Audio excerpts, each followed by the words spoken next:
Hello, welcome to the First 11, Top Flight Football. Today we're going to be talking about Woodward wants out, Director of Football into Manchester United. We're also going to talk about Champions League tomorrow, Istanbul, and how we should be setting up, what Ole needs to do, what the players need to do. But first I want to get into, I don't know if any of you have read the reports today about, it started off, so it came from the Sun, believe it or not. So it started off as Director of Football is coming in. The Glazers will sack Ed Woodward. Then it went on Twitter. Everyone on Twitter going to Woodward wants to leave. So Woodward's actually sacked.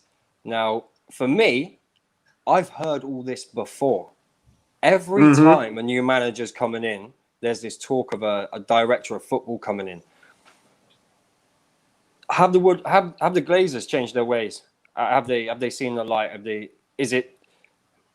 We've got players now on massive wages that can't get on the pitch, that are sat on the bench. Phil Jones, 80 grand a week. Have they actually looked at it now and thought, we've got 80 grand a week going out the door and we're getting nothing back from it? Or is this just another media spin? Because don't forget, Manchester United employed Neil Ashton for a reason. Yep. So let me start with you, Bob. So how do you see this? Yeah. So what? It's your boy Bits and Bobs. And Diana, thank you for having me on, man. Pleasure. Shout out to the man there. Make sure you like and subscribe to the guy's channel, guys. For me, do you know what it is? Is Ollie is just a distraction from Ollie right now. Look, they've got people on social media. You don't hire Neil Ashton if you don't have a connection or a bridge with the media. Simple as that. It's just another spin. Just another for us to talk about it. It's a deflection. The thing about it, Fergie used to do this all the time, okay, but it just wasn't in the media. It's a tactic. He's not going out. He's making money for Man United. Do you understand? So why would you get rid of someone that's making you money? It doesn't make sense, you know? And also what it does, it creates a certain hype. You know, look at us getting happy, you know what I mean? Like, yeah, you know what I'm trying to say to you? Smile at each other like, all right, go ahead. But we both know, innit? We all know, sorry. He's not going anywhere. And, like, if you put yourself, you know, we're all football men here, yeah? If we all put ourselves in the Glazers' positions, this guy's making you money. Why are you getting rid of him? Yeah. You know what I'm trying to say to you? Do you know what I'm saying to you? So we're football men, obviously. Then, obviously, our hearts are Man United fans. So we want him out. We're like, get lost. Do you know what I mean? Not even get lost. Just stop dealing with football matters. Do you know what I'm trying to say? Like, keep making us money, because we need that, obviously. Commercial side, football's changed now. Football's a business. Do you know what I'm trying to say? So we need people like him. But for the football side, just step aside, humble yourself, man. I don't think he's going anywhere in the Anna, to be honest with you, 100%. I just think it's just a spin, the way they just changed the narrative. If I'm honest with you, it's smart. To be honest, isn't it? Just put his name out. Do you know what I'm saying? Great PR, yeah. But yeah, no, that's my 2 cents on it, man. Go on, Cam. It's like our fan base is just anybody who falls for this now is dumb. I'm sorry, I'm gonna call it spade a spade. Like, if you've been following the teams, we're at 4 managers on the bounce where this has come up every single time. Like, it's every time. It's a hilarious cycle. As soon as they get rid of Ollie, it's gonna be like next in DOF, or this person's looking at it DOF every single time. And it just got to a point where I faded the article today. I saw it. I'm not clicking on it. I'm not looking at it. I'm not reading it. I have no time for this anymore, because I've seen people say, oh, if we bring in Poch, he's going to bring a DOF. No coach hires a DOF. That's not especially Poch. Like, think about the way a business works top down. And Bob, you hit it on the head. Like, we're football men here. We care about football. The Glazers care about the NFL. I'll tell you that. They care. Look what they did with Tampa Bay. They made some moves there. But they don't care that much about United. United is their cash cow. They bought United as an investment. And people need to start understanding that that's why Woodward will never go away, because Woodward is a banker and he's great on the marketing side. The guy, honestly, if I was running a company, I probably want Woodward working for me. If it's on the marketing side and the business side, he's one of the main probably key people. I'd say Levy's probably in there too, who have learned how to monetize the game properly. Like, they turned United was always a big name, a global name or not, but they turned it into a brand, an unforgettable brand where people reckon. I can tell you right now, I go to games like NFL games and I'll wear my United scarf, and that gets called out anything else I'm wearing. Like, I'll be in the airport, anywhere I want. It's United. People see it. That gets called out. It's a brand. So that's what the Woodward, that's what the Glazers care about. They don't care about what's happening on the pitch. Or we would have had DOF a long time ago, and they would have said, yo, Woodward, stay in the background. But Woodward likes using United as his little FIFA football manager, and he tries to play his cards. And I get it. There's times where people are saying, you know, the different managers are getting the players they want or whatnot. And the way I look at it is that's even a problem now. I used to be, you know what, cool, get the manager who they want. If it was somebody like Jose, I think we should have done everything you can for Jose, because Jose knows football and knows what he wants on the pitch. But when you do that with every single manager, like an LVG, a Moyes, whatever, you end up with what we have. And it's a mismatch of players that don't fit together. It doesn't make sense. So we don't have a vision. We're not like a Leipzig or these teams who hire the coach. There's no ambition. There's no structure. There's no ambition. There's no thought around what's happening on the pitch, because Speak on it, Cam. Yeah. You have that DOF, you have a style, you have something that Ferguson put together, you follow that. But now we don't do that. So it's like, I hear these rumors, I'm like, until it happens, and even if it does, I don't even know if I'll be happy, because we both know that the Glazers are still there. Woodward's still there. So as long as Woodward has a job, fade these rumors, man. I don't care about them. That's how I see it. You know how I feel about this, Cam. You heard me in the group chat today. So Marcel Brands from Everton, Manny, he's the guy who's supposedly lined up to come in and change the fortunes of Manchester United on the pitch. What's your thoughts here? Do you know what? Yeah, I'm not buying into it, man. Do you know what? It's one of those ones, yeah. When you read it, when you hear it, you get gassed. It touches you somewhere inside, innit? You feel good. But then you need to quickly come back to reality. Just like Cam said there, it happens all the time. We are not going to get the director of football. It's not going to happen at Manchester United. As long as the Glazers and Woodward is there, it's just not going to happen. But however, what it does smell of is maybe Ollie might actually be leaving, because you know stuff like this always come out at times where the fans are not happy with the performance of the pitch, or let's say the transfers in the market. But the transfer market is now closed, right? So it's to do with performance on the pitch. So you could probably say that, okay, maybe these guys are preparing to actually let go of Ollie, and probably trying to put out there that, listen, a new manager might be incoming. So that's, if you wanted to spin it, you could look at it like that. However, with Woodward, yeah, he's not going anywhere at all. He's not going anywhere. Do you know what I mean? And you need to look at it. I think everyone's more or less touched on it. If I had my own business, yeah, and I had someone like Woodward making me money, yeah, you're not going anywhere. I'm sorry. That's just me personally. You're not going nowhere. You're here to make me money, and you're making me money. Lots. Do I need to say anything? Prime says he's backstage. There he is. Yeah. He's here, man. I didn't see him. If you would have got he's there. I'd have seen him. Yeah, carry on, Manny. Yeah, so in regards to Woodward, he's not going, but a DOF, I just think it'll be nice for it to happen. I think we actually do need one. If you look at our team, like since Fergie left, it's just been. I don't even want to put Moyes into it, because he only got Mara and Fellaini. And to be fair, I actually liked Fellaini as a United player. Well, it's David Gill who we miss. David Gill's the guy. He's the one. In the top there. The argument would be that this has happened for so long. The contracts have why renew Phil Jones' contract? And I'm not just singling him out, because this has happened to a lot of players. I do understand. I do understand the thing is, I understand Phil Jones, to be fair. All those contracts, every time they happened, I was confused. I'm like, even Lindelof's a bit early, where United got scared into the Barcelona rumors. That's what happened. There were some rumors put out there the next 2 days or something. Lindelof signed an. I get trying to protect your assets when they are truly assets. Like if you lose this player, you're in serious trouble. Nobody at the time could say that if we lost those players, we would have been in trouble. Let's be honest. So I think with Phil Jones, I think they honestly thought they could have sold him.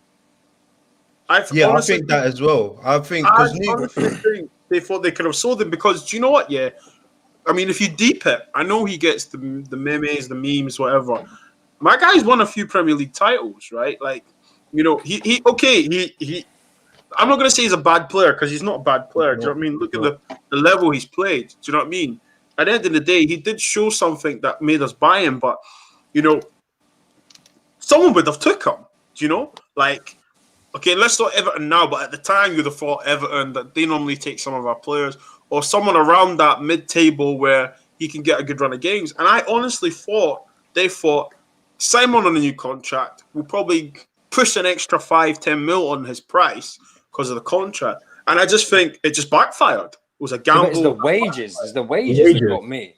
Keep Like, him 40,000 a week or something. But 80. It's more than that. Phil Well, Jones it's almost 100 should of be it. like a 40,000 a week contract is what it should have been. It's just that Oh, right, Yeah, yeah. 100%, yeah. we can't. What I know, about but then his agent is saying something else, isn't it? His agent's like, well, he's won Premier League titles, you know, he's done this and he's done that. So you have to look at the agent then, because if you're Phil Jones, you can't you're blame getting the agent. 100K. You can't blame the agent. The agent's turned around. He's got a player, and he's like, okay, he's injury prone. He's not the best in the world. I can get this guy 80 grand a week, and I can make some money off the top. Done his job, as far as I'm concerned. Like, Manny, you were going to say about the Phil Jones thing. Yeah, do you know what it is? Yeah, like as much as Phil, like I understand giving Phil Jones a new contract. Like I think at that point he might have like less had a year or two on his contract, his previous one. However, what I'm not happy with is one, you're giving him a 5-year contract. When you're injury prone, you don't do 5-year contracts. You do maybe 2, maybe 3. Look at Eric Bailly as well. His contract, he had a 2-year extension on it, but they could have easily gone and give him a new 5-year contract. They gave him the 2-year extension because they knew this guy's injury prone and he needs to prove himself. And that's exactly the same thing with Phil Jones. However, I think Phil Jones has traits to actually be a very good defender. And I feel at the time that he got his contract, he was actually showing that in patches. Because if you look at Phil Jones here, what he does, he'll come in, give you about 4 or 5 games where you're like, yeah, this is the one, he's back. And then he'll give you like 2 games where it's literally a 0 out of 10, and then he gets injured and you forget about him. Then he comes back, 5 games, you're like, yes, Phil Jones is here. 2 games, he messes up, he gets injured, you forget about him. So, like, I don't want to say he didn't deserve a new contract. He did, in a way. However, 5 years was just that's where 5 years and the wages. And the wages, and that's the issue. I know he was linked to Newcastle. There's always been talks about Newcastle, underneath the, what's the word? Oh, my head, I can't think. But it's always been linked to Newcastle. So I think they probably thought, okay, we got him for about 12 million, I think, from Blackburn at the time. We can probably sell him for 25, which probably for Phil Jones maybe is okay. Maybe if 25 million for Phil Jones is great money. It's great money. I can't even lie. I think it's great business for that price if you get him. And the thing is now, I think the only thing we can boast now is about the titles he's won, to say you're getting an experienced Premier League player. Now look at the teams at the bottom. Not even the bottom. God, we're in the top 10, so I can't even say the bottom 10. But yeah, the bottom 10. I mean, some of them shut up, Prime. Some of them might take him, Because if you say, without saying his name, and you say his CV, you're looking at a competent defender. Do you know what I'm trying to say? So there's a player in there. It's there just, is 100%. I think there is. I think you're right. I think there is a player in there. Like what you'll get with Phil Jones is you'll get 100% of what he has actually got. Now, has he got that Rio Ferdinand about him? No, not at all. But the guy will put his face into people's studs to stop the ball going in the back of the net. I do love that about him. I love that desire that he's got. The big thing for me would be, you said about 25 mil. I'd be happy for him to go for free just to get his wages off the books. Like I wouldn't even care about the price he went for. I would just be like, you've got to go now, and at least we can bring somebody else in and use that 80 grand on somebody else a week. Because you've got to remember, like part of the contracts as well, when you sign a player, a big pool will be the wage structure.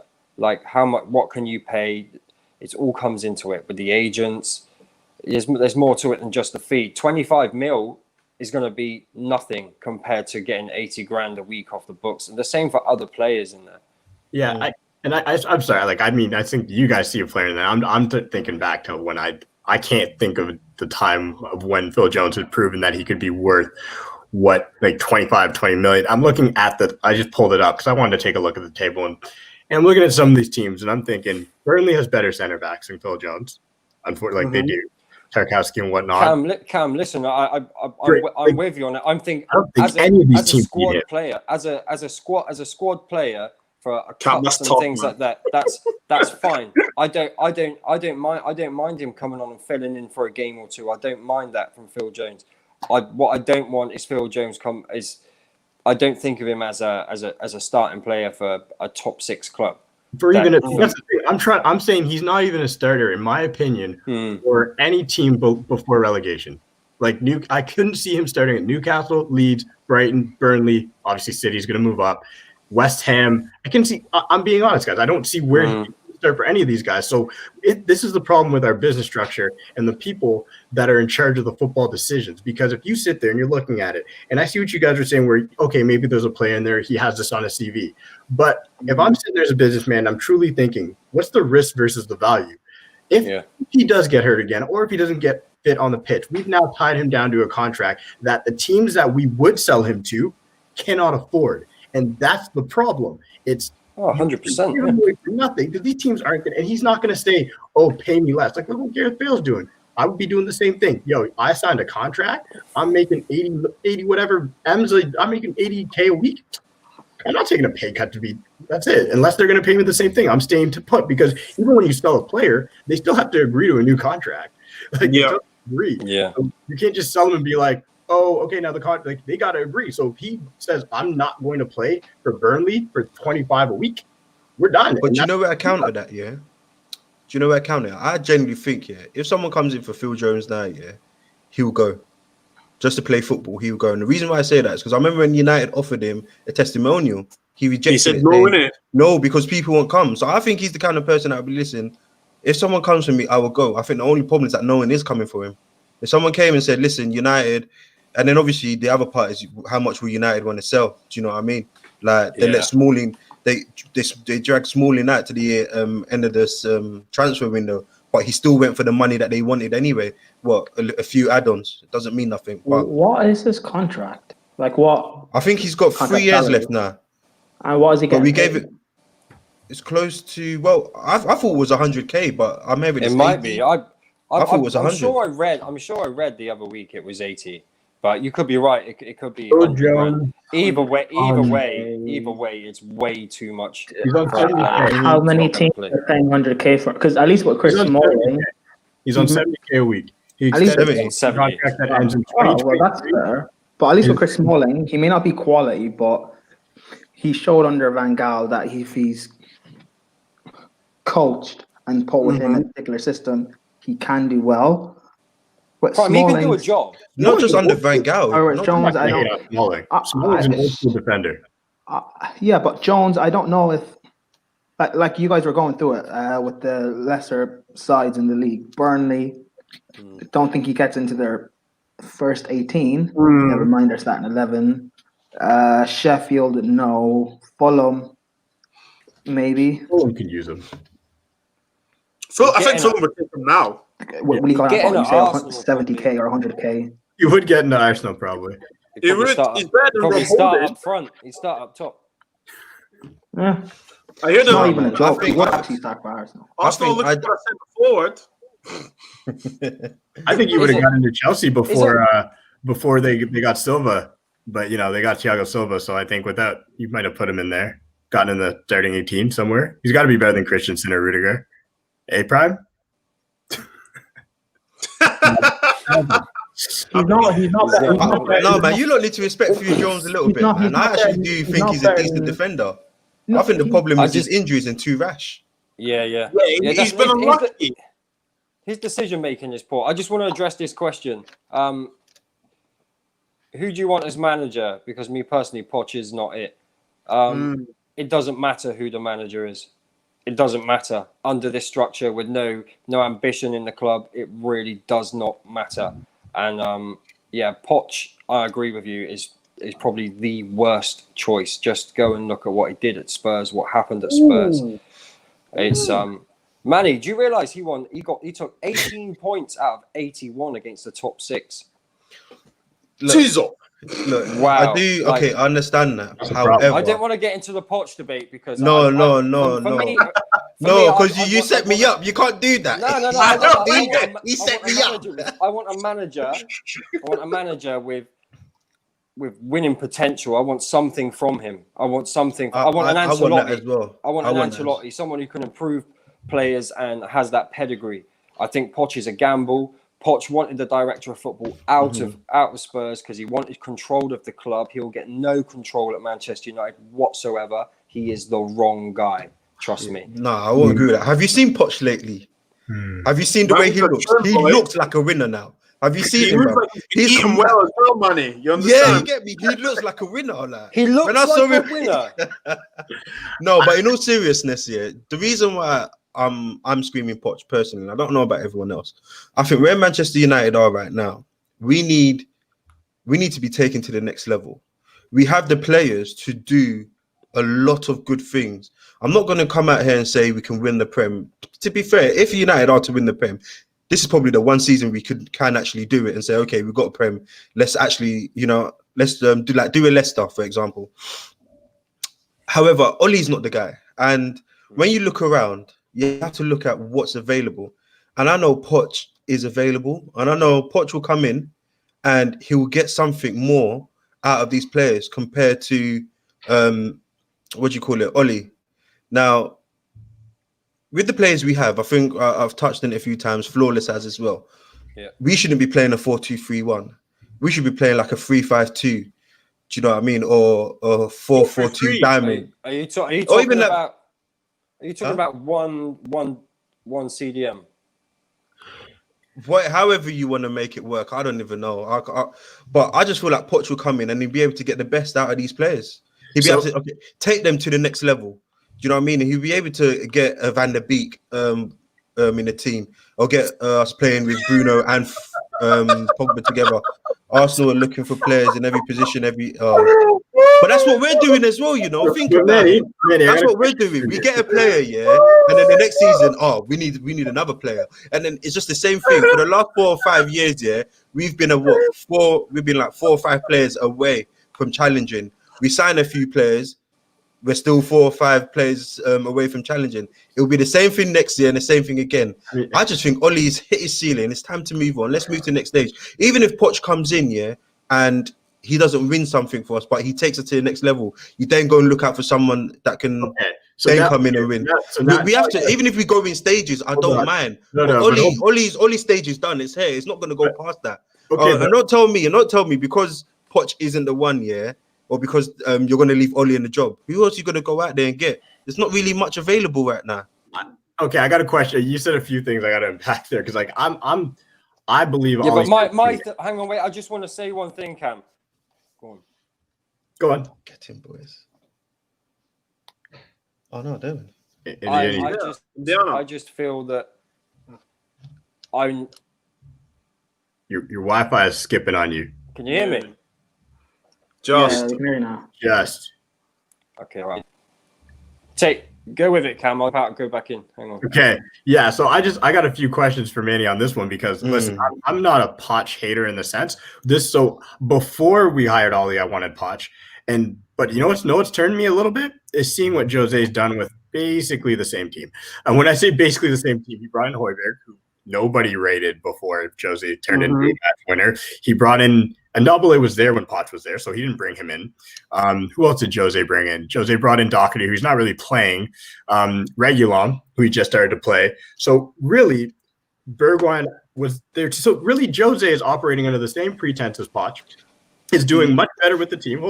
Is doing much better with the team. He's elevated Kane's game even to the point where I don't know if Poch would have had Kane playing like the playmaker, playing kind of deep lying role center forward that he's doing with him. I'm sitting there being like, you know what? When you say you want a manager to come in and elevate us to the next step, Ollie has got us in what? Top 4. So we finished 3rd. So what is the next? So you want Poch? You said, I don't care if we win trophies. No, I do. But what I'm saying, You say that you said I don't care if we win trophies, we just gotta go to the next step. To me, what is the next step? Second, then, because right now we're better off just sticking with Ollie, see if he can keep us in the top 4, and then go get a match. I know what you're saying, yeah. I know what you're saying, no, Cam. I know what you're saying, yeah. But I know what Manny's saying, and Manny, yeah, I'm gonna back you, okay? Because I've got two options for that question. I've told Indiana this as well. I actually initially wanted Ancelotti. However, he's not really going to come away from the project from Everton right now because there's a project there, isn't it? And Ancelotti's cool there. You know, if he loses, he's cool. There's no pressure. Do you know what I mean? I think with the Pots, yeah, and Cam, feel free to just jump back and forth from here. The way we are playing right now, it's evident we need a coach. Okay, because Ollie's more a manager. So I think the Poch screams or the Poch in is saying that we saw Poch turn Dele Alli into prime Frank Lampard. You know, he turned some average players to very competent players. Now, let's give him some gold dust. Martial, Rashford, the Dutch Milky Way kid. Do you know what I mean? Even Pastor Fred. Do you know, like Archbishop. Past the poor decisions, we call him. Past the poor decisions. But do you know what I'm saying to you? Let's give him some but players, you know. Before Ollie, Rashford, Martial did not look like the center forwards that they look like right now. They didn't. They looked like I don't agree with that. I'm not saying no. I'm not saying he improved them a ton, but I'm saying at the end of the day, if you look at the outputs, Martial had his best season under Ollie. Rashford had his best season under Ollie, and I think yes, they were ascending. And if you're going to say you're looking for a coach, cool. I'm not against Poch. It's just seeing what happened with Jose now has given me a little bit of pause. And I remember watching Flawless or JV. It was JV who made this shout, and I was really, really against an Allegri sign, like Allegri as a coach. I was very against it. But if we're going to have Pogba in our team and players like that, like the current side we have, that side that we currently have looks like a side that an Allegri would work better with than a player, like a coach, like Poch, who's going to come in and want to play, and want the guys to play football, play it. So you know what I mean? He's going to want them to move the ball quickly and stuff. Allegri has more of a style where it suits our players. And that's what, if we need to go get a manager at this point where we can't do another overhaul, we don't have it in us. Like I've said it a few times on the terrace and different, the way Ollie plays needed a right winger. He didn't get it. He's dead now. He plays 4-3-2-1. That's what he does. He doesn't change it. That is his system. And I know he should be better and he should have other options. Unfortunately, that's not what he's hit his ceiling. So if you go and get a Poch, a guy who wants to play a free-flowing style of football that you play, do we have those players? Will that work with Poch? We do. We do. I think we do. I think we do, Cam. Yeah, well, I think we do. Listen, man. Look, Donny van der Beek. Okay, maybe Bruno is questionable in terms of free-flowing, but Donny van der Beek, Pogba, Fred, Rashford, Martial, Mata. These lot will play free-flowing, saucy football. Think about that, yeah. Just think about that first year in a six-a-side team. Just think about those players there. It's saucy. Now take that, yeah, try and implement it into, obviously I'm not trying to compare the two, but take those players, put them into your 11-a-side, yeah, build around it. You're still playing free-flowing football. It's still going to be saucy football. It's still going to be attacking football. Is CDM and our defenders. So you play free-flowing football, you lose the ball, and then you get caught out. But that's what I'm saying. Like with the best crop of players we have here, we could probably play a 3-5-2. I know Poch has done that a few times.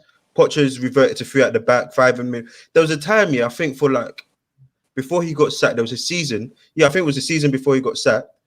He was literally playing with no wingers. It was Eriksen and Ali that were playing as the false wingers. And if you look at our squad, what do we have? Do we have any wingers, like you said? Yeah. No.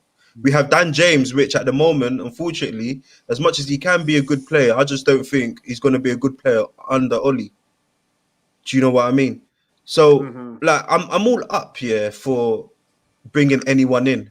Like, as long as it's not Ollie.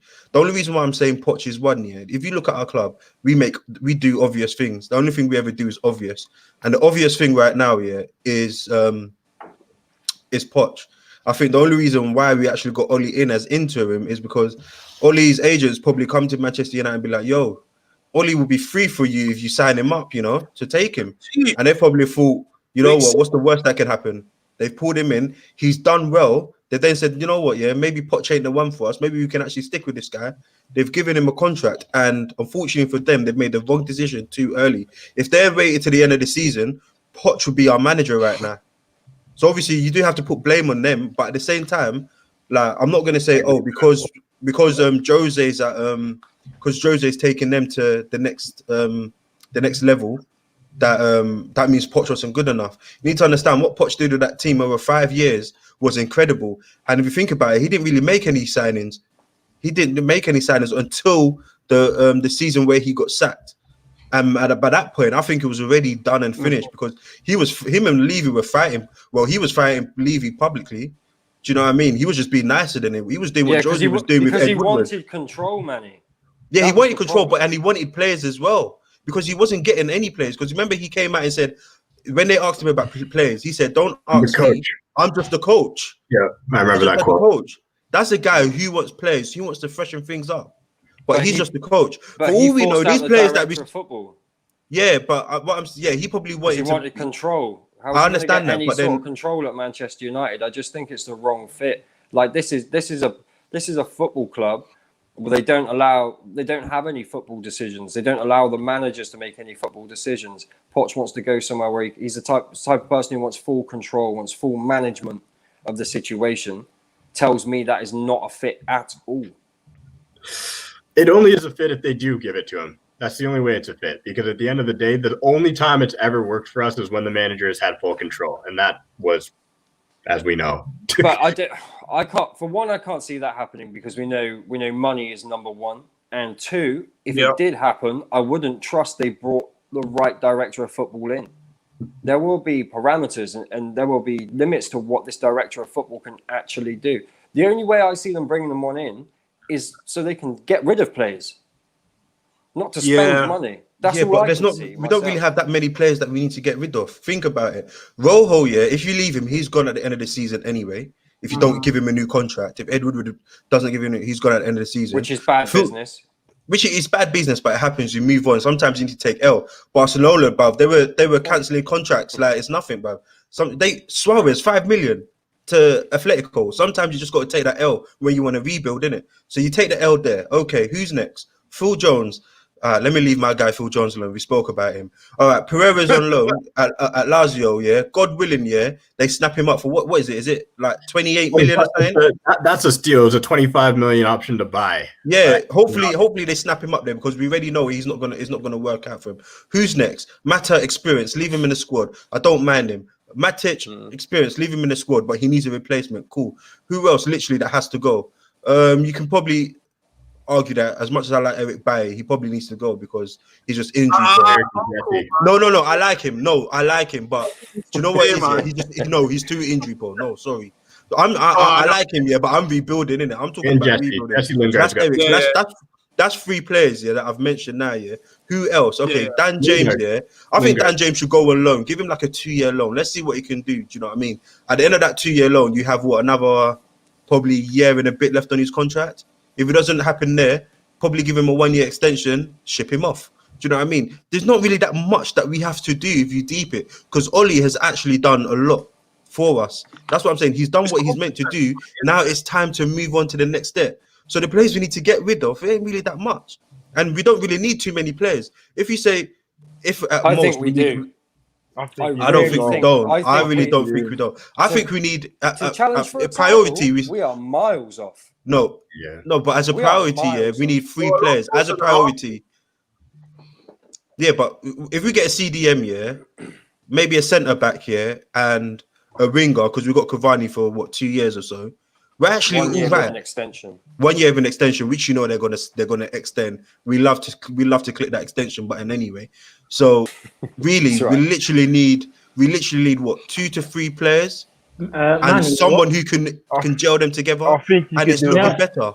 May I ask what you said? We're looking all right. What does that mean, though? No. I said in terms of the players we have, in our squad, the players that we need to get rid of, because this time last year, the deadwood we had, it was like whoa, but a lot of that deadwood is gone. So I'm saying right now, if you look at it, there's probably you can argue that 3 players definitely have to go. and I've added Eric Bayer to that list because he's just injury prone. As much as I like him, we just need to we need to rebuild, innit? He needs to go, kind of thing, innit? But do you trust? Ollie's gone. Cool. Bring in Poch. Do you trust your board to continuously back him and create? Yes, environment? because the reason why I say yes here is because there's not really that much to do. It's getting better bit by bit in terms of the personnel we have.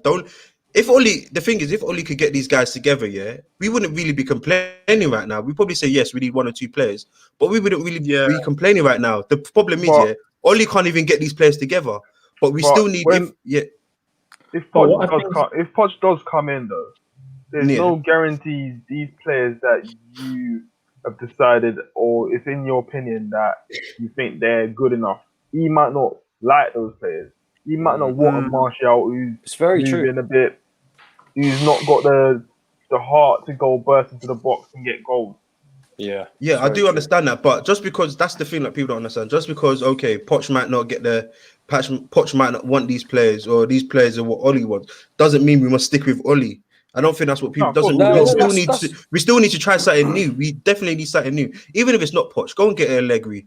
Let's see how it works. If you want to get Eddie Howe, go get Eddie Howe. I don't care. Let's just try something different now. I think the argument is that knowing how Manchester United are run, a new manager coming in, no matter who the manager is likely to cause more damage than good. Because you have a manager coming in, and every manager has their own ideas, their own philosophies, their own way of playing, players they like, players they bond with better than others. Like there will be managers out there that will not like Martial. Mm-hmm. They will not like the way he plays football. They'll want a natural goal scorer. They will want a natural number 9 in the 6-yard box, and that's just how some managers are. So if they don't like Martial, but the club don't back them to buy another top striker, we're in a worse position. That's it. And there it is. You just nailed it, because at the end of the day, if you were to go and get rid of, so I think we need 4 players personally, is what I think. And I think minimum in the positions we need, the players and the level we need them at, we don't have I know we're super rich. I know we got the money, but we don't have the money to get to that level. If you look at Liverpool and how many players they have on the side. They have Salah and they have Mane. We don't I'm not going to front here and say we have players that are anywhere near that at the moment. So we got to go buy a Sancho, let's say. Not going to happen, but we need a player at that level. How much does that cost? That's your budget basically for one summer. You need a world-class defender. Look at Virgil van Dijk. Rafael Varane and Sergio Ramos are in the side. If you look at Van Dijk's not world-class. Huh? Say again? Virgil van Dijk's not world-class. Okay, well, he had a world-class season. So he played well. He did have Bob's trolling. I get it. So I'm just trying to say, you look at these teams that they have. I get it. Where does this idea come from, though, that they're going to suddenly decide to back Poch when they didn't back Van Gaal? That's what I think we're saying is you need to then go and buy players of this ilk. And if you can't go out and get these players and you go and get rid of Martial and you're like, oh, but he's going to go get Harry Kane. What if Harry Kane's like, yo, I'm chilling with Jose, bruh. I'm good. All of a sudden, you don't have that player. I look at City. Poch went in Martial, remember Poch went in Martial.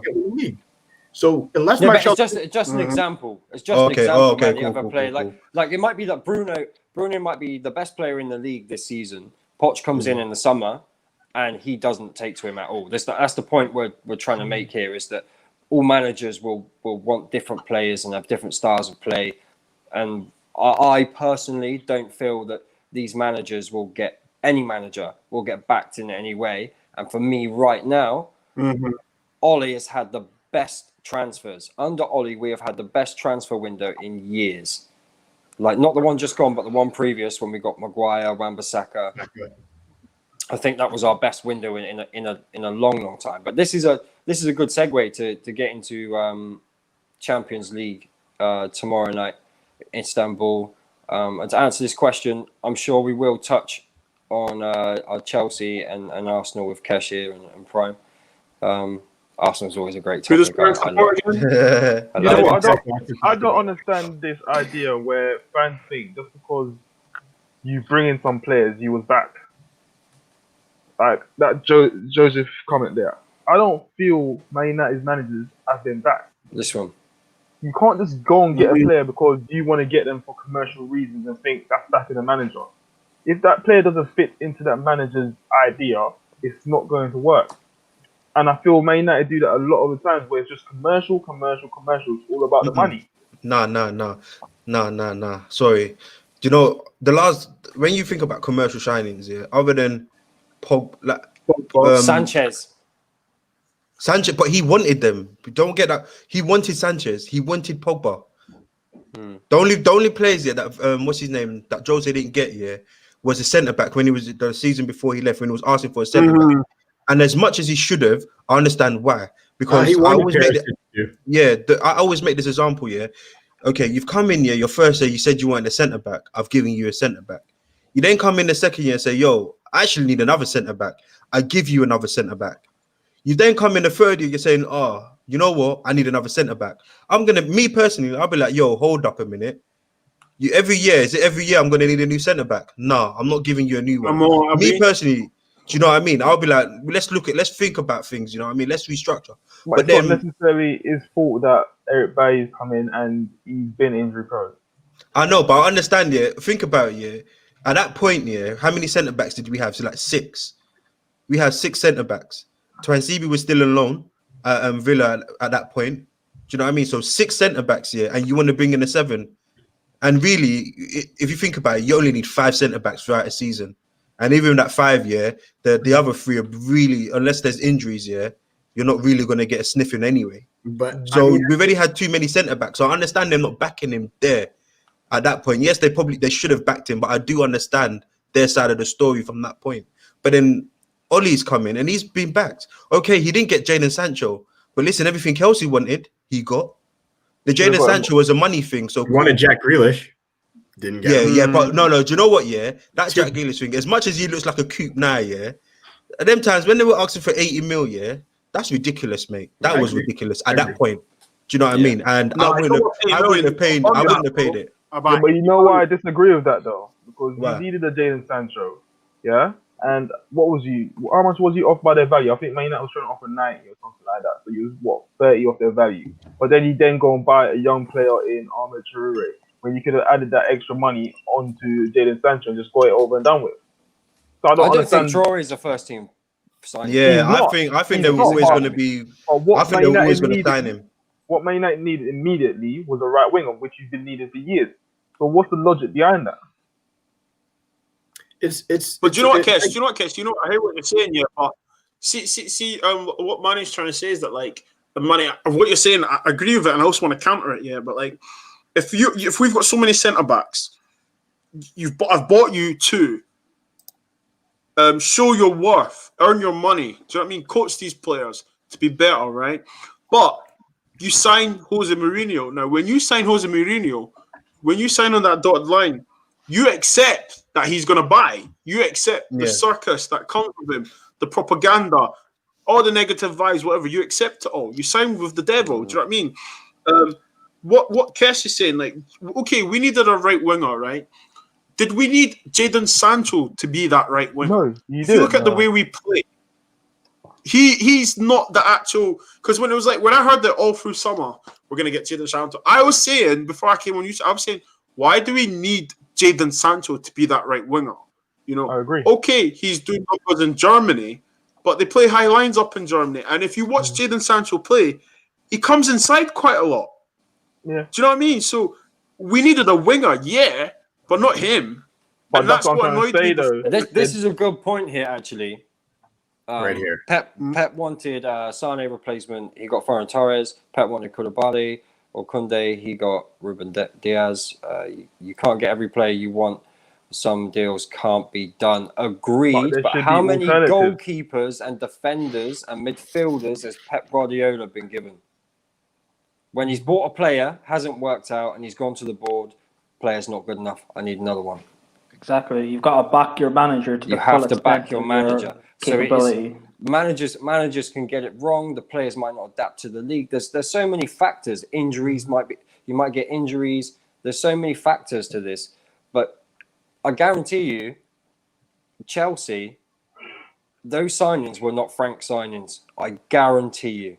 They were not Frank signings. Those signings were brought in for any manager to come in. Not all of them. The only from my point of view, the Maybe only real Chilwell. signing that was Frank's was Chilwell, and I think Mendy. based on not Mendy, because No, Mendy Frank didn't wasn't. want Mendy. Oh. Mendy was signing, was Petr Cech signing. Frank, in fact, wanted to get rid of Kepa at this window. Not selling him per se, but just get him out on loan or whatever. But Marina and Cech said that we should keep him for the season, try to get him to improve or whatever. We didn't get Rice, partly because of his price tag and also because of the factors around is he good enough or whatever. But based on how Chilwell has performed,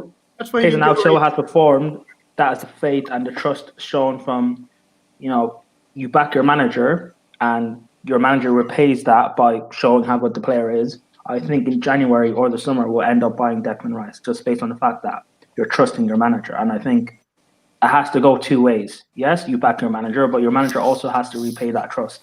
Of course.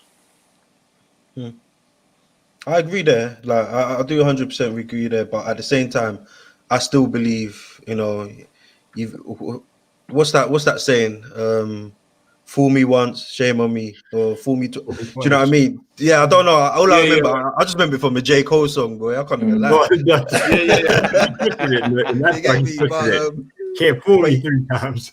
Yeah, do you know what I mean? You can't. And genuinely, I do understand. You brought up Pep there, yeah, but the signings that Pep needed at the time, they put Kalichi was out the door, Sagna was gone. Do you know what I mean? So they needed fullbacks anyway.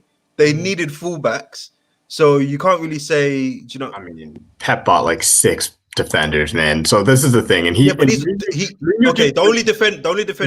defender that he's bought that's flopped is Stones, really. Okay, Stones. Who else? Otamendi.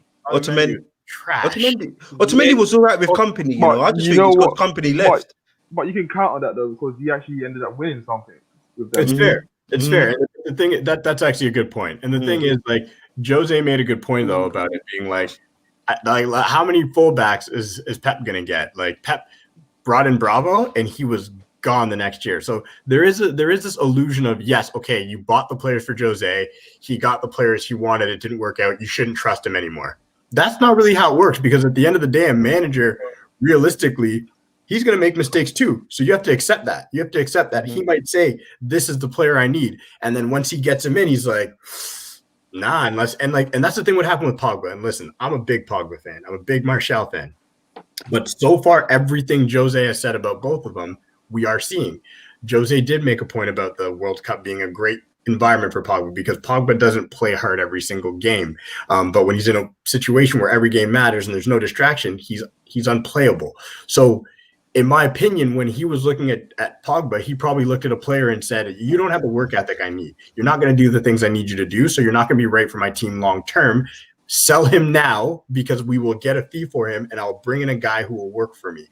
He wanted Perisic instead of Martial because he's like, I need somebody who can actually whip a cross in. He's like, I don't need another. Somebody who's on form right now at a level at this point. Jose's an instant manager. Exactly. Right now. And we had Rashford, and he loved Rashford, and he loved his work ethic. So he's like, I don't need 2 of this, because Rashford and Martial are very similar players. He's like, I don't need 2 of these guys. I got to go get a Perisic. I'm not saying I would have liked that move. I would have hated it.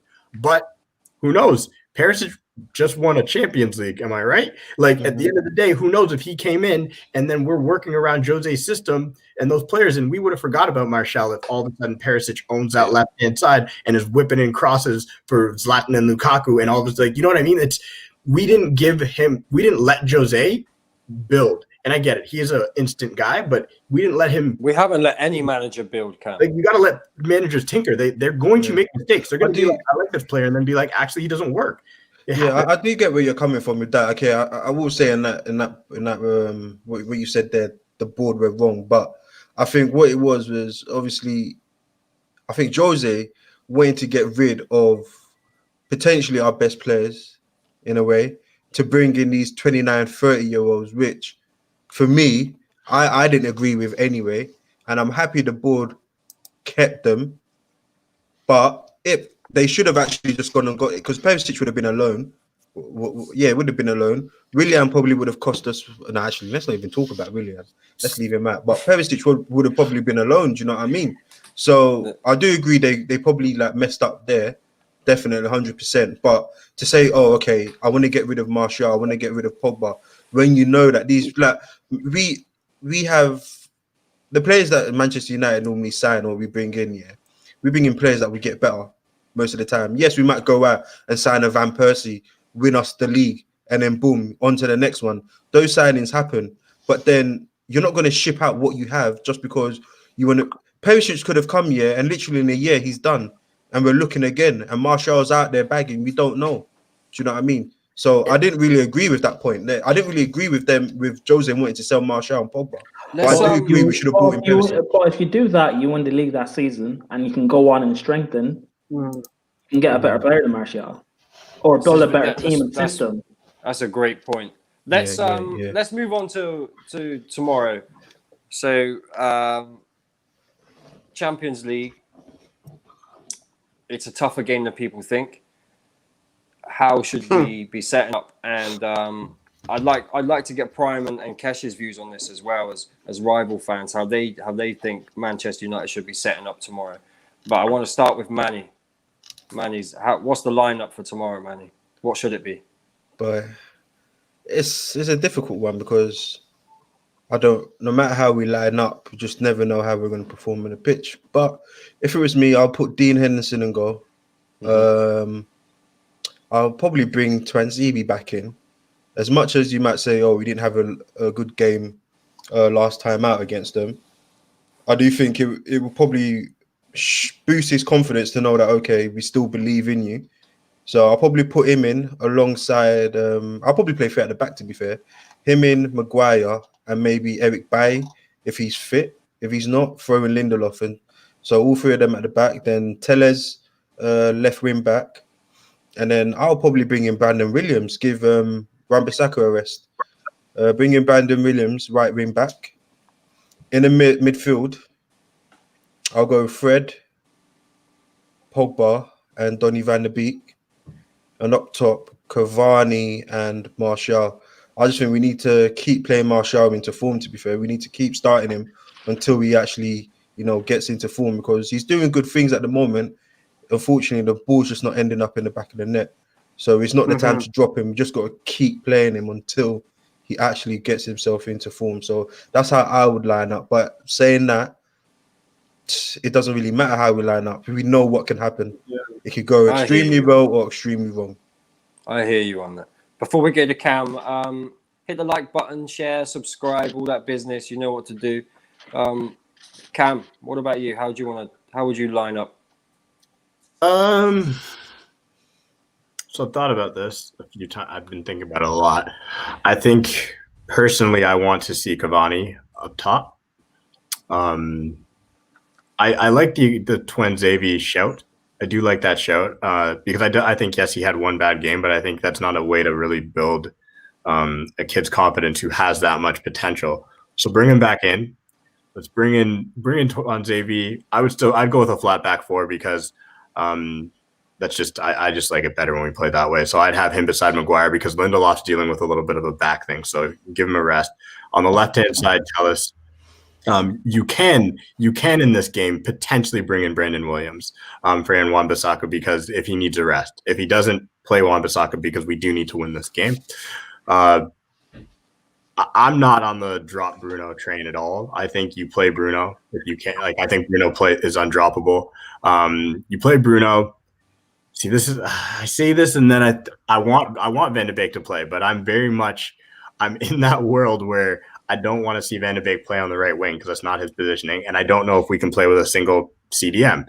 But I think if there's any game, you try it, and if it doesn't work, and I want to see Ollie do it after half, you change it. You put in Scott to sit. Just tell Scott, just try and get him to sit. You play Van de Beek and Bruno together, and then you play Cavani. You play Rashford on the right, play Martial on the left. Switch up our front three. Give teams a different look. Let Martial get fresh from the left side. Let him run onto the ball. Let him get some of that waviness back. Get some of that confidence back. Because when he's on the ball, he's nice. And I think Rashford can play from the right. And if Rashford's not right, if he needs a break, if he needs a rest, play Dan James on the right. Or Greenwood. I don't like the Mata. I don't like us playing midfielders out wide. I don't like it. It's just that whole square peg in us. It never works. We try it. maybe it would work with Donny van de Beek, but I don't want to see it personally. Like I like to position. So if we go up 2-0 or something, then bring off Bruno, play Donny van de Beek at the 10. Because realistically, Donny van de Beek was brought in for one reason, and that's to replace Pogba. We're all under illusion if we think otherwise. I do not believe it was to play together. I believe they were planning ahead. Pogba's probably going to be sold. That's my opinion. Facts. Yeah. Bob? Can I just answer James Bowman, because man is saying that I don't want to win trophies. You know, he's trying to say, man, look, that's it. So clearly, Sorry, Manny's top priority is not to win trophies, rather to play good football first. Nah, do you know what it is with me? Yeah, I do want trophies. Yeah, but with this manager, we're not playing good football and we're not going to win trophies. If anything, we had the opportunity last season to win 2 trophies. FA Cup, we could have bagged that. Europa, we could have bagged that. He couldn't do it. Yes, Poch has been in this Champions League semi-final and he didn't bag. Cool, whatever. But we're not going to get any trophies or good football with this manager. Now, the way I look at it is, I'll be happy for us to get a manager in here and we can win trophies instantly. But I just don't know if that manager is out there available at the moment. And I do not know if Manchester United, as a squad, if we're there. Now, we need to progress. I don't mind if it's short-term, long-term, but we need to go to the next step. And the next step is like, okay, let's clean up our act on the pitch. And let's start to, when you clean up your act on the pitch, you automatically get better. And then you can start to push for trophies. We're not doing that with Ollie. So just to say that there, man, because that one really stressed me out a little bit. But yeah. we know how you feel about this, Manny. No, because I just need to get out, because he thinks like, oh, I just want good football. Nah, I want that and trophies, but we're not getting either now. I can understand your argument. Like we've spoken enough about this. I understand your argument. I disagree. I personally don't think that's the right way to go forward, but you will disagree with what I feel is the right way to go forward. So we can still be friends, I hope. But everyone's listen. That's about football. It's all about opinions, isn't it? It is. Me and Danny, we go at it all the time. Danny, every time Danny, what I love, man. Every time Danny tweets, I'm just like Ollie out. I don't even care what he says. I'm like Ollie out because I know what he's trying to say, innit? But that's just football. It's all about opinions, man. But I just wanted to clear up my side. Yeah, man. Bob's tomorrow night. Yeah. I think. Do you know what? I think we've got to go on the front foot. We've got a statement to make. I can't believe I'm saying this against the Tingo Skura FC, but we need to come out and beat them, man. So we need to literally. Do you know what we need to do? We need to palm them properly. So I'm thinking 4-3-3 is what I want to see. And I want to see Dean Henderson in goals. Okay. I want to see Aaron Bissaka. I want to see man like Axe beside Maguire, because you know Maguire's going to play. And I want to see Ali Tellez. The 3 in the midfield, yeah? Now everyone hold your breath. I want to see Bruno,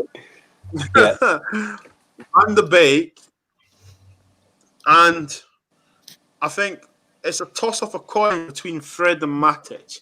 But I'm going to lean towards Matic just because out of Bruno and Van de Beek, Matic is the natural sitter. Okay? And then, against, who did we just beat? Yeah, West Brom. When Tarzan came on, right, he was playing through the middle. And then Rashford went to the right. So let's just start with that. Let's pin them, right? Let's start with Rashford, right? Tarzan for the middle, Martial left. And this is my opinion, yeah? I actually think Martial's better playing from the wide than he is centre forward. I agree. Because if you notice some of the things we do, right? And I always say about playing football. When I play football, do you know the most annoying thing was when you play centre midfield and you see your striker coming so short to get the ball, and it's like, stay up front. Yeah. Do you know what I mean? Just stay there. Give us an outlet. Take the defenders away. We're talking about want to play away. Yeah. Do you know what I'm saying? Yeah. And it's for me, it's like when we get the ball wide, we've got no one to cross. And then it sometimes makes me think why Luke Mitchell, that's Grant and Phil's little brother, by the way, just to let you know, Luke Mitchell doesn't cross the ball because no one's in the box. Yeah?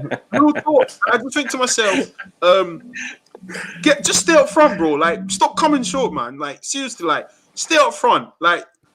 Hit the be a spaces. 9. But then that just tells me he's not a 9. because he wants to come in, touch the ball. You know what I mean? Manipulate the ball. I'm like, bro, you're supposed to be scoring our goals, not setting them up. Do you know? No, but So I'd have. he'll make the run once. He'll make that run once, and then he will come for feet. He won't watch Cavani. Cavani is so busy. Like, I don't care if he's 33 years old. His movement is exceptional. Natural striker. Natural is instinct.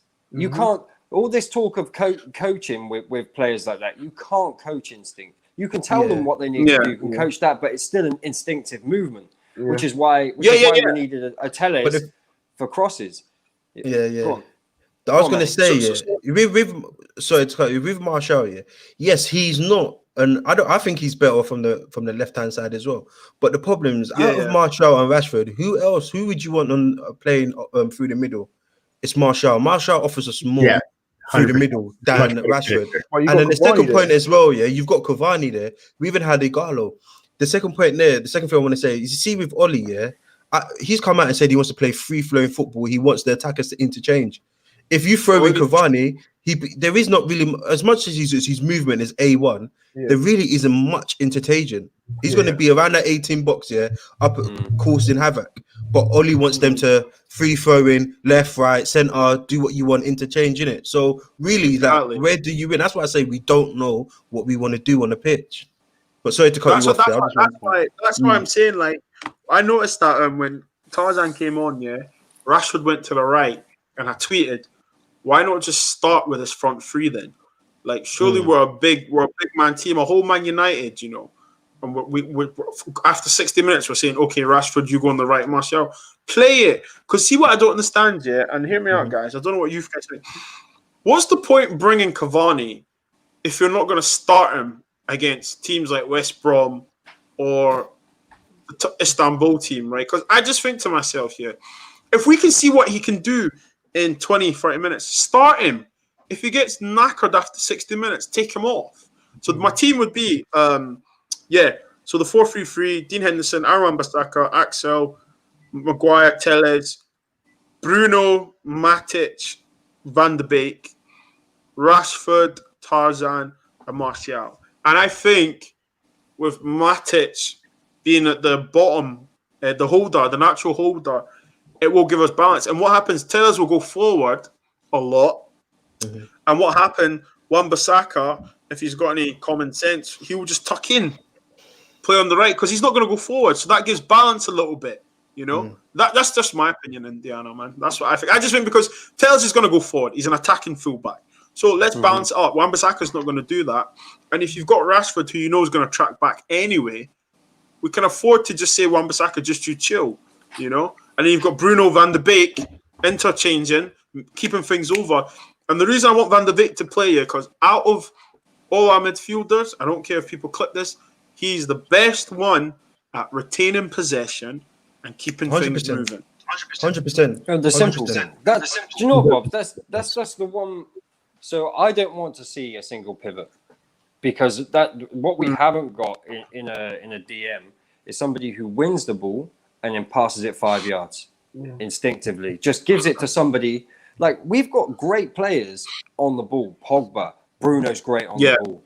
Like, why can't we find that one DM who just nicks the ball, gives it to somebody who could do something with it, rather than having the players in there who are always trying these Hollywood balls or the low percentage pass? Like, that needs to stop. It's weird you said that, you know. It's weird you said that. I was literally thinking about that today to myself. I was thinking, why has football become so complicated that every manager needs a DM that's just a register? Like, you don't need that. You just need someone who's simply going to break it up and pass it on to the forward. This is what I'm saying. We do have that, you know. We have that in Matic. We have that. I know, but even past his best though. That's the thing. No. Matic, when he's passing against 5 yards, he's good. But here's the thing: you still have those sort of players, but people look down upon them. I agree. Someone like Declan Rice would suit Man United if you want to play with that single DM and free up Pogba and Bruno. But because Declan Rice is English and no one rates him, I rate him. What makes you think that David Moyes, Van Gaal, Mourinho, and even Ole, and bear in mind Michael Carrick's on his coaching staff, don't want that type of player? Do you know what it is here? I think it's probably James Garner.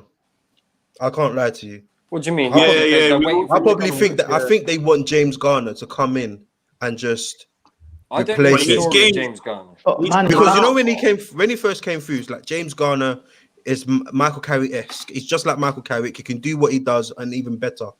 We didn't see him. but Obviously, he's Manny- gone out alone now, yeah, and apparently he's tearing it up. And I think they pretend.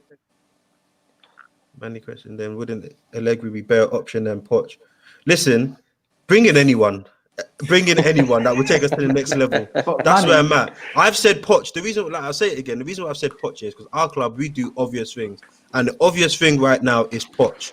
We make obvious signings, Harry Maguire, I'll say to that though. Wan-Bissaka. It's obvious, isn't it? I see a lot of fans saying this. I see Arsenal fans saying, "Go and get Poch before Man United take him." But I'm thinking, bruv, does everyone actually think Poch is gonna be a pushover for the second time? Remember, he went into that Spurs job without credentials, any real credentials. Yeah. He's come out of this job now with his stature a lot higher. I don't think he's going to a club to just sit on his laurels without being back the way he wanted to be back. I don't think that's happening. There's gonna have to be guarantees. I'm telling you. Yeah.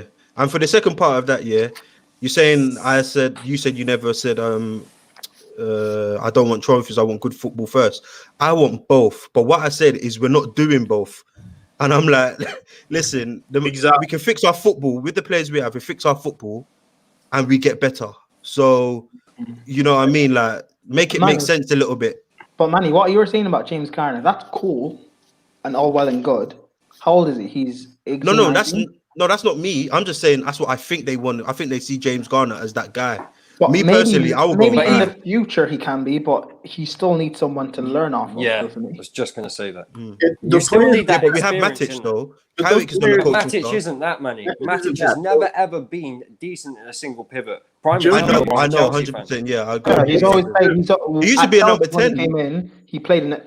Yeah, actually. to be Yeah, fair. He used to be a number Benfica 10. and that, At Chelsea, he was a 10. At Benfica, he played as a 10, then dropped in deeper, played in the 2. Came to Chelsea, he played in the pivot with Frank Lampard, played with David Luiz, played with Fabregas, played with Kante. He's never played on his own. Because of his legs, that's what gets him exposed. So the thing is, when you look at it though, like look at Højbjerg.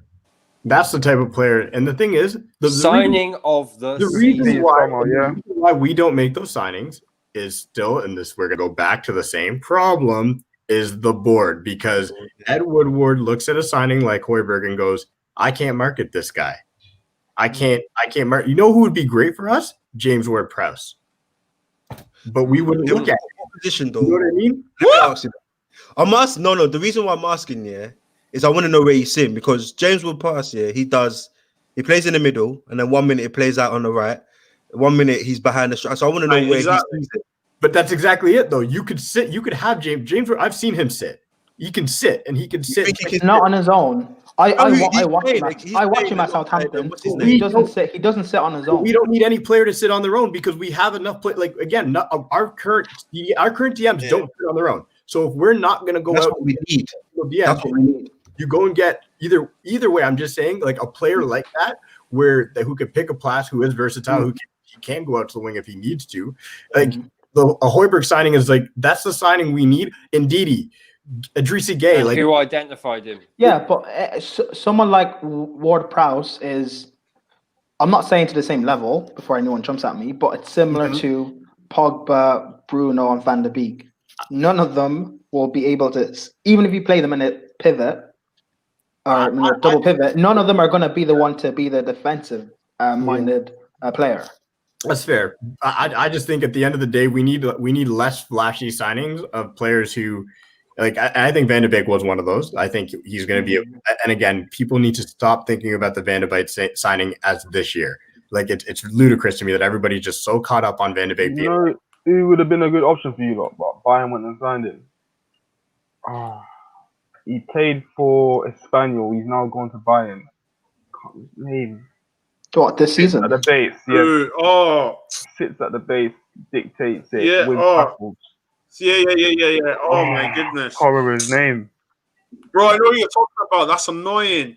100%. We should have gone and got Partey. We should have. It's a fact. Okay, that's gonna annoy me now. I need to Google Annoying that. me, I know. I was literally just replying to him. I saw it. I was literally just replying to him, but I don't know what he's trying. I don't know. I don't know where. I feel like he's trying to catch me out. So fixing the football automatically. Oh, Mark Roja, is it? Yeah, that's the one. Football. Then Like there's players Yeah. out there. It's just about identifying them and signing them for the right reasons. But it's also bringing them into the right environment. Like Bayern, haven't they been doing that for years? They can get gems and harness and grow their talent. Like for example, signing Dan James. If he went to Bayern Munich, I don't think anyone would laugh at that signing. I mean, they would if he played the way he's been playing. Like, Yeah, but that's the point. He Cam. wouldn't The be point playing is the way you he have was those playing. top players in front of you. You have He somebody wouldn't be to playing the way learn he's off. playing. He'd be That's the learning and difference. growing. I think we need, at the end of the day, I think Ndidi's probably the problem is we can't deal with The Leicester. obvious one, it's the obvious one. It's the obvious one, but Leicester will just take us to task. They'll be like, They'll take you to the wash, bro. like they don't. No, I think we could probably get Ndidi for 50. I can do it for 50. No. Not Yeah. from Leicester. Not from Not from Leicester. Leicester. Leicester, yeah, no. I think they'll That's the only reason why Chelsea aren't in for him. Declan Rice is who we're going for because Ndidi's so expensive. I mean, These- expensive. all these clubs that spend Yeah, expensive, but you can haggle West Ham down. they don't understand the problem that they've created for themselves. Like Man United buying Maguire for that, is always going to come back and off, won't they? Always. I still don't see it as a problem though, because we needed that player, and I think No, I understand that. No, but I'm that's saying- a problem, my guy. I'm saying in terms of future transfers, it's always going to come back because that's the baseline now, isn't it? That's what I was going to say. Well, you bought a centre back for 80 mil, like you're now trying to get a CDM. Like, yeah, you're gonna have to give me at least close to that figure.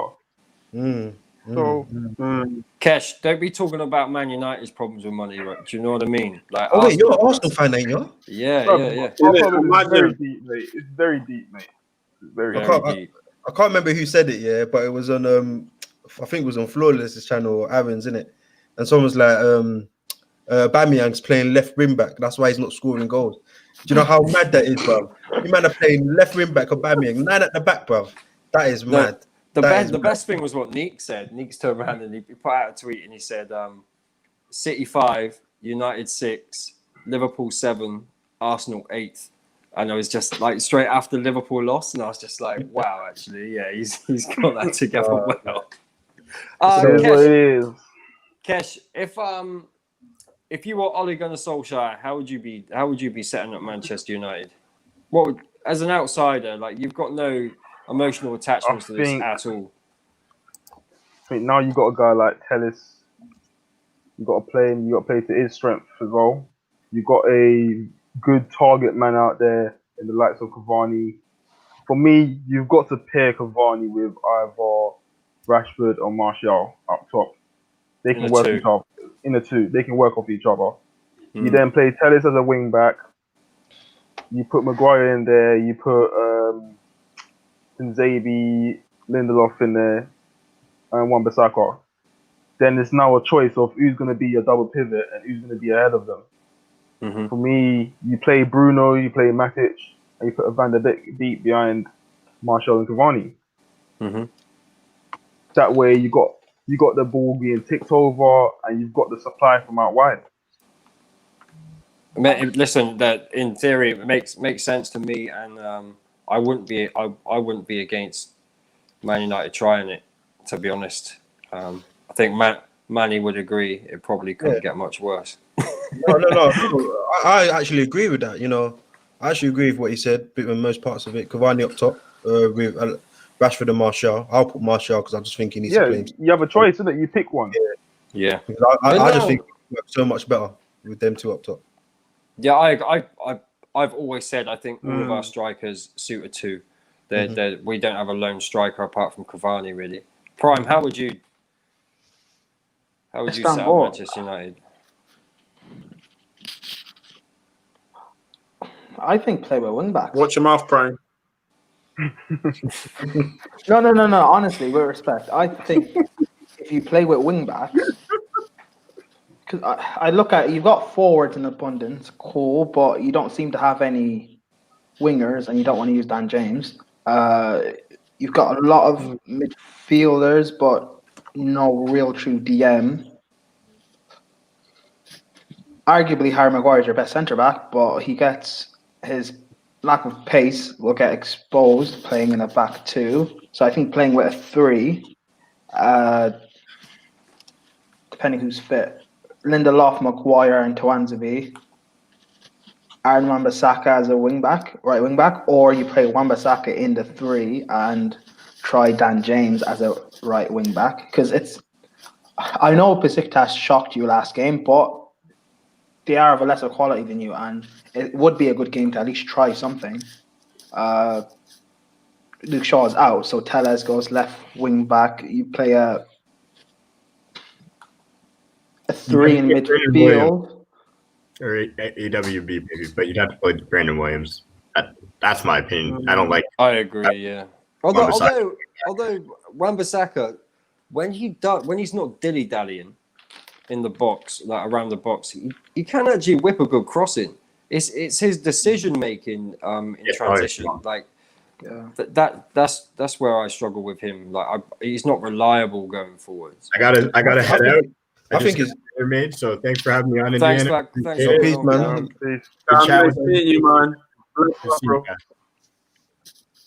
Yeah, do you know what? Yeah, personally, yeah, I think it's coaching with Aaron Wan-Bissaka, you know, because at Crystal Palace, as much as he didn't get forward a lot, when he did get forward, he caused a few problems.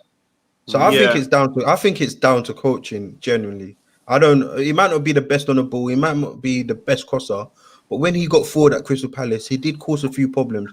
As much as he was A1 defensively, do you know what I mean? Oh, is that Corona?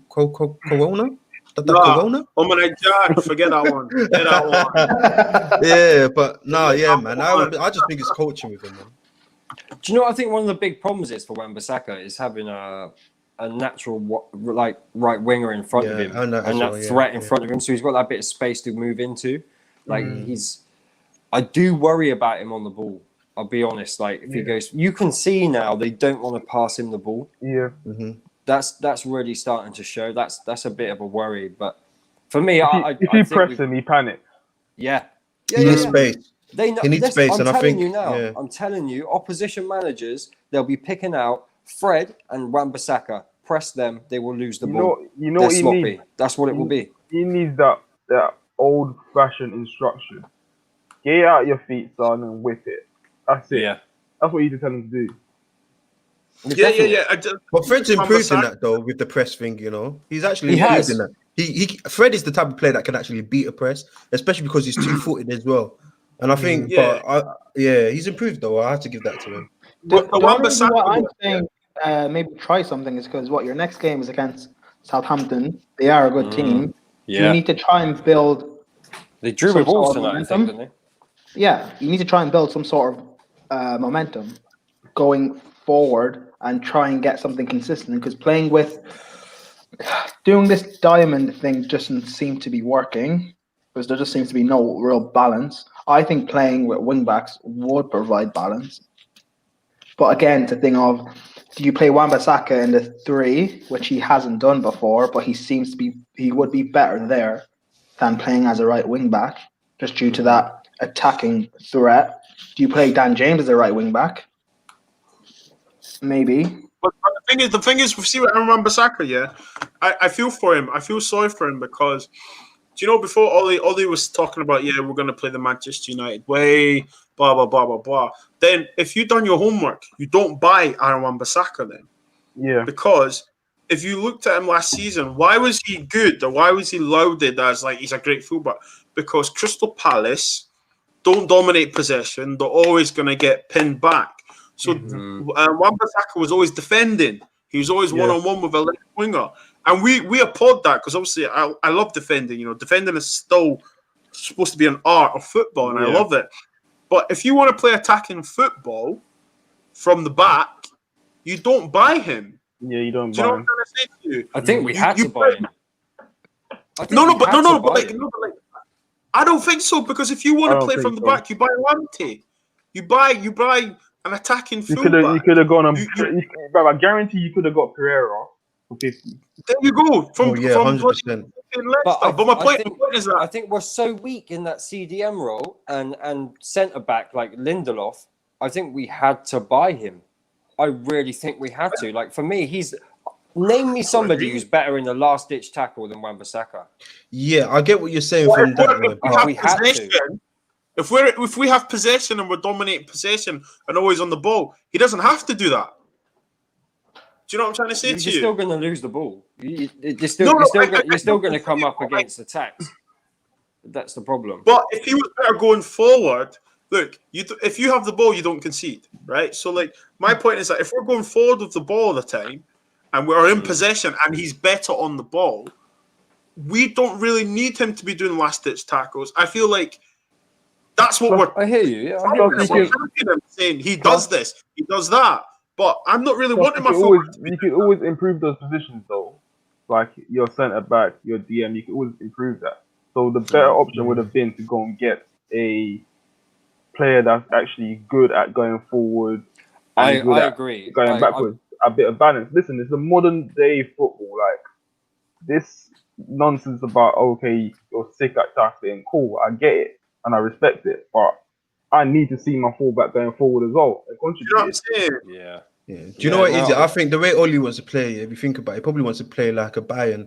You know, where you have like the 4-2-3-1 where it can actually work, and you have Kimmich and what's his name? Is it Goretzka or something like that? Yeah. Where they sit in front of the back four, and then you have the fullbacks overlapping. Yeah. So if anything, if the defense, the centre back split, they can always fall back and fill in.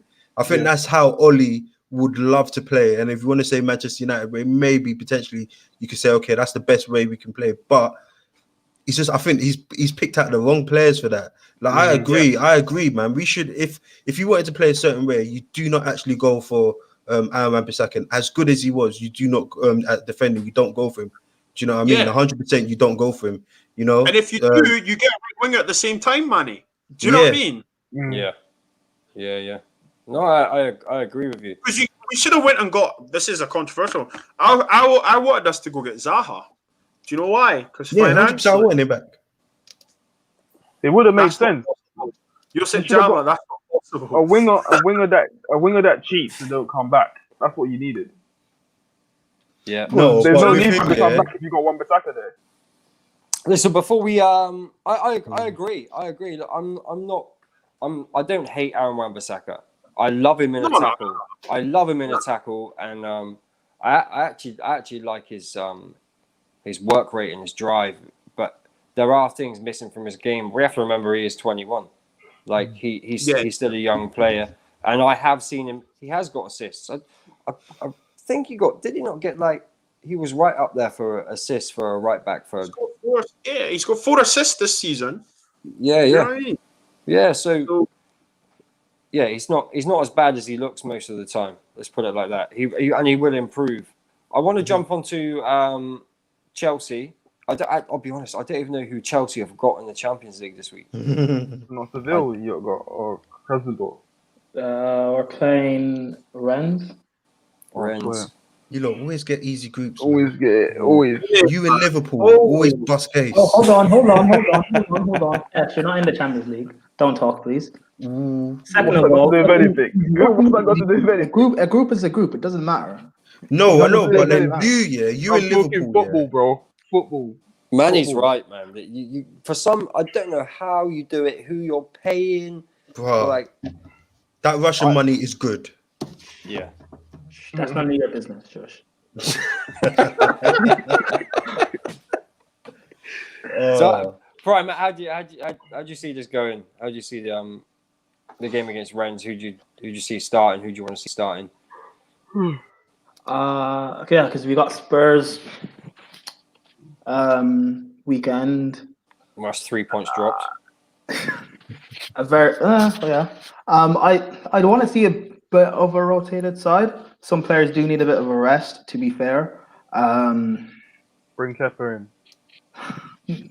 Nah, let's not get crazy here. I think Silva will come. I think Silva will come back in because he didn't play against Newcastle, and he needs some games. He needs a game under his belt before you put him in against Spurs. I think Havertz I think he will get a game, play up until like 60, 65 minutes and come off. I think Kante could actually get a rest, and Jorginho will play as the lone pivot. I think you need to start resting Kante. He's going to get injured again, man. We have to be careful and mitigate how we use him. I don't know if Pulisic is fit or not. I think he is. I wouldn't. He needs a game. He needs minutes. If he's you're going to need him, you're going to need him for Spurs, though, are you not? Exactly. Surely you chuck Cho in. Surely. I mean, it would make sense to, but I don't know. Is he in the squad? Is he actually named? What for the Champions League? What, Callum? Yeah, he is. Yeah, he is. Okay. He is. I would expect him to start, but again, you do want to keep some sort of consistency as well. So, yeah, it shouldn't. Look, it's not going to be a bother. We win this game, I think we're done, and we've qualified from our group because we're already top anyway. So it's. Yeah, we win this game, then we've got to play Sevilla again soon enough, and we need to go and beat Sevilla to be comfortable. But yeah, this game should be pretty easy. I would never say those words going into a Champions League game myself. No, I know. But but again, I'm saying with the players that we have, the quality that we have, you shouldn't be. That's of course, no, you're right. Kesh, what Division 4 side are you playing in Europa this week? I got a clue. I think it's Mulder. I think we got. I'm not too sure. I don't even keep up. I'd be careful of that, man. They were built by Ollie. You know that. Mulder at home. I swear they took the lead. They took the lead against you lot when you lot were at home. They can score. They can get at your defense. Yeah, they can. And when is Arteta? Listen, hang on. When is Arteta going to go to a 2 up top? When is he just going to put Aubameyang off of Lacazette and try and get you some goals? Like, when is this going to happen? I don't know, mate. I don't know. I don't think they can work well in a 2. You know. I think they can. That does not look nice at all. Aubameyang and Lacazette. I really do. I'd like to see Aubameyang in that free role. I'd like to see him just being able to pop up from the left or the right. I'd rather attacker and Aubameyang up top. They don't create enough for that. The most creative player they've got sitting at home tweeting on Twitter ads, man. You got no creativity to do that. I agree, but you still want to be able to create something. What I would say is that I do hope he sticks to the 4-2-3-1, and you see the likes of Smith Rowe come in. So that's probably the best option in terms of creativity we've got at this present moment. But obviously, he's just coming off the back of an injury, so it's getting to the point where I feel we will get that opportunity to go up top. Not up top, sorry, in the 10. So we'll just wait and see. Wait and see, mate. You're honestly, the more I speak to you, Kesh, the more you just sound done with Arsenal. I was getting done, bro. Do you know it's not even getting to me. Like, you lot let Unai Emery go for this, man, and he was better off. He was in the No. Huh? Forget Unai Emery. We let Wenger go. Yeah. Forget Unai. But that's because I told you that the Arsenal fan base will kill. It will kill any manager going into Arsenal, and the same is going to happen with Man United because of the wanting everything right now. I've got a video coming out on Thursday, like why there's so much wasted energy, like in fan bases. Yeah, because you've got to have patience for certain things, and yes, some things can be. You can have a manager come in, and within 6 months, he has got to go. That's hasn't won a game. Because there's just some people that are just weak-minded. That's what it is. Weak-minded, very weak-minded. I think with Arsenal that's the case. I think with Arsenal it's very, very toxic. I think there will be every manager that comes into Arsenal from day one. It will be hate against the manager. Yeah, there was fans that want Emery to fail, all because there was Wenger in. So Yeah. That's the sort of toxic behavior that we're dealing with. It's a sad thing, really, because the whole idea of it is not for me because I'm a United fan, but it's a sad thing in fan bases when people are so divided on a manager or how the club should be run. When it's you're all supposed to come together to support that team. You know what I mean? Come match day, you want everyone behind the manager, behind the players. You want to go for the win, and I find it a really sad thing. Just I love football. I love it. Yeah. If there's nothing on TV, especially, I'll watch football in a different language, like with the commentary up, just so I can hear the crowd noise. Do you know what I mean? Like, that's the thing as well, though. When the fans, the thing is, yeah, when the fans are back as what they're planning to do, yeah, you're not. I don't think you're gonna see Arsenal sit back so deep because the fans won't allow it. When fans are in the stadium, it's a different kettle of fish. I don't think that's how it works. No, that is how it he's works. got a point there. He's got a point. That is how it works, bro. Fans are not gonna stand there for 90 minutes and watch the team sit back and not try to have some impetus. Kesh, let me just say, Do you trust your defense? If you guys go out and attack, cool, you will score goals. But Prime, they play with 11 defenders. They must be able to trust some of them. I don't think, listen, we're going to read into that game because we're getting split open. But come on, bro. Wait, hold on. You had Xhaka and Ceballos as a double pivot. They've got no right to play as a double pivot. So I expect us to get split open like that. Kesh, trust me, it has nothing to do with that game. It's based on what I've seen. No, I know, but I'm saying I'm talking about the new formation that we've tried to play in that game, which is the formation we should stick to. But I'm saying, with the personnel that was actually playing in that pivot, there's no surprise that we was getting split open like that. Every single ball that Leicester Giant played forward, there was in behind our midfield. So when the likes of, I want to see us try that same formation with the likes of Partey and El Neni and perhaps a Smith Rowe in front of them, because I think that will give a lot more stability. You won't see us get split open like that. I think he's got to try something. He's got to get out of that sitting like 10, 11 players behind the ball. That's got to stop. Which is why, for me, if it was me, I'd want to see Aubameyang in a free role, because I don't think you have a creative player, and at least you can have somebody who can show the feet in pockets of space rather than him being kept out on the left or just being marked up top. I think it's wasted there. If you don't have a creative player up top, your man's just marked out of the game. Like, and Aubameyang needs to get chances. He needs to get goals under him. But listen, I think we're going to wrap up because one, I'm tired. I got to get up in the morning. Trust me, man. I'm pretty much done. Manny, shout out your socials, man. Yeah, man. It's Manny, your boy, the Fake Football Fan. Check out the Twitter, Instagram, YouTube, Fake Football TV. Yeah, man, we're doing bits, man. I jumped on Said's channel today for the first time, man. It was exciting times. It was elite, man. It was elite. So check that out as well, man. Yeah, man. Again, honestly, go check out his channel. He's got a good interview with Mr. Aaron. Oh yeah, that yeah. I can't wait to drop that, man. I can't wait to drop that. No, I've been seeing clips. You've been teasing everyone with clips for too long now. I know. You know what I mean? Listen, I've got more clips. Yeah. If you see the clip I have, yeah, that's not even a tease, bro. That's mate. No, but yeah, I really want to drop it, bro. I really want to drop it. Yeah, get over there and subscribe to the channel so we can drop it, because it's yeah, man. Get me 150 subs. I think I'm on 106 now. 44. But it's good though, because when I dropped the video, I think I had like 60 something, and that was I dropped the video yesterday, and now I'm on 106. So wow, that's good. Yeah, man. Yeah. Soon, man. Soon. Good, man. It's good. Bob. Oh yeah, and I've got something coming out Wednesday. I'm doing a show as well. I've got Flawless on. I've got Maya. I'm gonna hit out a couple people. I don't even know what we're gonna do, but it's gonna be vibes.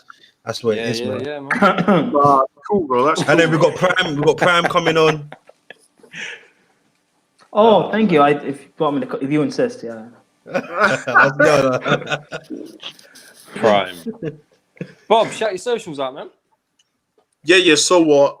Black Scotsman on my Niger with the catches phrase on Twitter at the moment. Yeah. So what? And Diana, thanks you for having me on, man. Yeah, go check out my socials. That's my Twitter handle.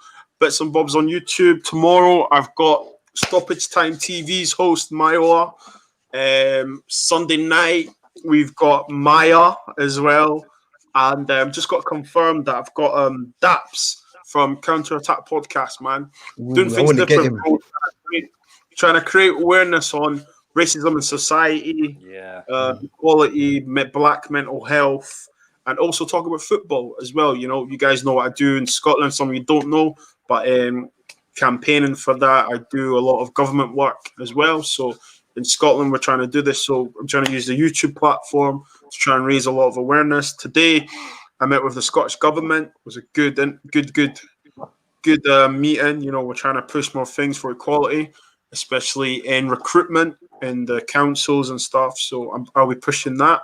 So yeah, man, check it out. Check it out. Something different. Still screaming fuck Arsenal Football Club. So yeah, 100%. Get subbing. Nah, seriously, go and follow him, man, and support it. And yeah, he's a very funny guy. He hasn't been very funny tonight, but he's normally really funny. So I'm just starstruck. I got Prime, I got Manny, I got Kesh, I got yourself, man. Like, you know, he loves it. I love Bob's. Hope I'll have to talk to you about it, Bob's. We'll have to sort it out. Hopefully, Friday you'll be around on Friday, man. That'd be cool. Yeah. And Indiana, I need to get you on as well, man. So we'll need to pattern the thing. So don't worry. Whenever you need me, man, I'll make myself available. Prime, I know you've got a new channel. Shout that out on your socials. Yeah, my channel, Adams Prime. I'm just doing something a bit different from everyone else. Just interviews with people and stuff, just trying to find out a bit more about them. Apparently, I'm known as the guy who asks a lot of questions, so this is the way I can take advantage of it without anyone having to go at me for it. So yeah, this week I'm trying to get Football United TV Matt on. That should be a great interview. Last week I did one with O'Shea, Jem, and Ads. So those are really great ones. And I'm trying to get to 100 subs on YouTube. So subscribe. Come on, guys, man. Yeah, come on, share the love. Get out there, subscribe to these channels, so we can all make some decent content and make it interesting for you all. That's the idea of what we're doing. Everyone wants their opinion. We want to be able to voice your opinions as well. Try and get them up on the screen. Anytime we can on this channel, we'll get you on through StreamYard, get you involved. And and we're just going to support everyone's channels. Just get out there and do that. Subscribe, hit the like, share it when you see it. It means a lot to everyone. Kesh, your socials, man. Yeah, that's on Twitter. It's KeshFC04. You can find me on there. You can also find me on EGTV and over on the Arsenal Lounge on Friday nights. Like it. And you know where to find us. First11_TV. Fraud Watch. Anything fraudulent, we want to know about it. Hashtag Fraud Watch. Tweet it out to us, add it to us, and we'll get it on the show on Friday nights. This week, I'm going to get a bigger panel on. We're going to have a lot more of us on. I want to get more of you involved as well. Just get them in. Let us know anything fraudulent. Someone on a channel, someone said something, could be a manager, player, game, anything. I've got one. Have you will save it. Yeah. Save what did you say?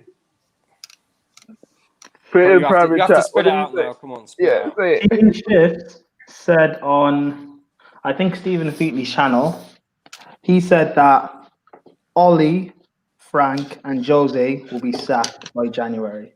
And Arsenal I remember that. Yeah. Oh, Arsenal will finish fourth. Yeah, he said all that. I remember that. That last part is a bit mental. So. But the first three, He's tapped. And I love it because it was posted on Twitter, and then Samuel replied with, he didn't even say it with his chest.